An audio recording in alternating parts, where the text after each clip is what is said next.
अब cyber city Gurugram की तस्वीर आपको दिखा रहे हैं, जहां मानसून की बारिश के बाद इतना पानी भर गया है कि यहां पर ट्रैफिक के ऊपर इसका खासा असर पड़ा है।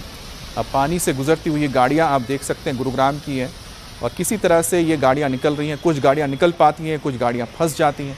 भारी बारिश के बाद पानी की निकासी नहीं होने की वजह से ही इस तरह के हालात पैदा हुए हैं। वाटर लॉगिंग की समस्या पैदा हुई है और जिसके चलते गाड़ियों को पानी में डूबते हुए आगे जाने के लिए मजबूर होना पड़ा है। अब किसी तरह से गाड़ियां, अब सोचिए कि जो सड़कें डबल लेन होती हैं या फिर ट्रिपल लेन होती हैं, वो सिंगल लेन में चलने के लिए मजबूर हैं। और ख़ास तौर पे जो गाड़ियां नीची होती हैं, जिनकी हाइट ज़्यादा नहीं है, उनको डर रहता है कि उनके साइलेंसर में पानी जा सकता है, इंजन में पानी जा सकता है, जिसके बाद वो रुक जाती हैं।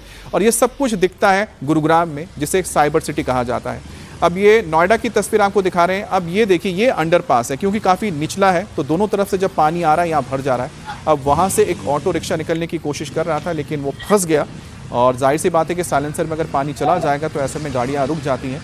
और जो टू व्हीलर हैं, चलिए वो तो गाड़ी से उतरकर अपने बाइक को खींच सकते हैं, लेकिन जिनके पास फोर व्हीलर है या फिर जिनके पास एक थ्री व्हीलर गाड़ी है, वो कैसे जाए। तो नोएडा में भी कुछ ऐसे जगह हैं जहाँ पर निचला इलाका है और यहाँ पर पानी भरता जा रहा है। अब हरिद्वार की तस्वीर आप देख सकते हैं, बहुत ही खूबसूरत मनमोहक तस्वीर है।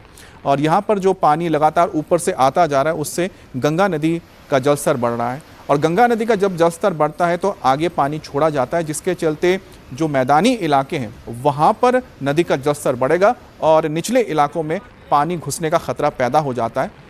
ये तस्वीरें इस वक्त हरिद्वार से आ रही हैं, क्योंकि पहाड़ों में लगातार बारिश का ही असर है कि नदी का जलस्तर बढ़ा है। अब देखिए, क्योंकि गंगा नदी का जलस्तर बढ़ा है हरिद्वार से, तो पानी जब आगे डिस्चार्ज होगा, उसके बीच में और भी जो दरिया इसके साथ मिलते हैं, तो उनका पानी आने की वजह से अब बनारस में भी घाटों में आप देख सकते हैं कि पानी बढ़ने लगा है। कई घाट धीरे धीरे डूबने लगे हैं और जो यहाँ पर मंदिर हैं, जो काफ़ी कह सकते हैं कि नदी के किनारे पर मौजूद थे या निचले घाट के पास थे, वो इस वक्त डूब चुके हैं। लेकिन धीरे धीरे अब जलस्तर बढ़ता हुआ जा रहा है बनारस में भी। और लगातार अगर इसी तरह से पहाड़ों से पानी आता रहा तो जो बनारस है या प्रयागराज है, जो मैदानी पूरा गंगा का मैदानी इलाका है, यहाँ पर बाढ़ की स्थिति पैदा हो सकती है। लेकिन बहरहाल इस वक्त अभी भी खतरे के निशान को पार नहीं किया है।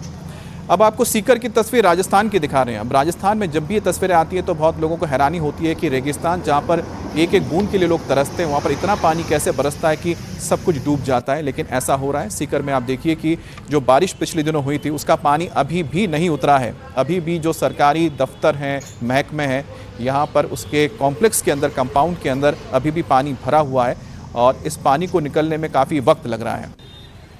अब आपको हम हैदराबाद की तस्वीर दिखा रहे हैं। दक्षिण में भी वापस लौटते मानसून का असर देखने को मिलता है, जिसे हम रिट्रीविंग मानसून कहते हैं। और उसकी शुरुआत अगस्त के बाद शुरू हो जाती है और सितंबर, अक्टूबर, नवंबर तक यहाँ खूब बारिश होती है। और जो बारिश हो रही है हैदराबाद में, वहाँ भी आप देख सकते हैं कि हालात कितने बदतर हैं। और कुछ ऐसा ही हाल है जो आपको दिल्ली का दिखा रहे थे कि सड़कें पानी में डूबी हुई हैं।